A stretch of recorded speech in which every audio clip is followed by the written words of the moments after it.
રાજકોટ શહેરથી આગની એક ભીષણ ઘટના સામે આવી છે। પેલેસ રોડ પર આગ લાગી છે અને ત્યાં અફરાતફરીનો માહોલ સર્જાયો છે। ત્યારે આગ કેવી રીતે લાગી અને અત્યારે શું સ્થિતિ છે, આવો જાણીએ।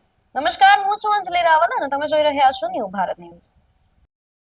રાજકોટના પેલેસ રોડ વિસ્તારમાં આવેલી એક જ્વેલરી મેન્યુફેક્ચરિંગ યુનિટમાં ભીષણ આગ લાગવાની ઘટના સામે આવી છે। માહિતી મુજબ પેલેસ રોડ પર આવેલી રજનીકાંત સૌજીભાઈ ધાણક સોના ચાંદી જ્વેલર્સ મેન્યુફેક્ચરર ખાતે અચાનક આગ લાગી હતી। આગ ભીષણ હોવાને કારણે સમગ્ર વિસ્તારમાં અફરાતફરીનો માહોલ સર્જાયો હતો। ઘટનાની જાણ થતાં જ તાત્કાલિક ફાયર બ્રિગેડને જાણ કરવામાં આવી હતી અને ત્યારબાદ 5 જેટલા ફાયર ફાઇટર વાહનો ઘટના સ્થળે પહોંચી આગ કાબૂમાં લેવા માટે કામગીરી શરૂ કરવામાં આવી હતી। આ ઘટનામાં ત્યાં કામ કરતા 2 વ્યક્તિઓ સામાન્ય રીતે દાઝી ગયા હોવાની પણ માહિતી મળી આવી છે। તેમને તાત્કાલિક સારવાર માટે હોસ્પિટલ ખસેડવામાં આવ્યા હોવાનું પણ જાણવા મળી રહ્યું છે। પ્રાથમિક માહિતી મુજબ ગેસ સિલિન્ડર લીક થવાના કારણે આ આગ લાગી હોવાની શક્યતા વ્યક્ત કરવામાં આવી રહી છે।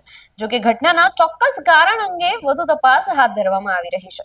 આગની ઘટનાને કારણે પેલેસ રોડ વિસ્તારના સોની વેપારીઓમાં પણ ભયનો માહોલ જોવા મળી રહ્યો છે।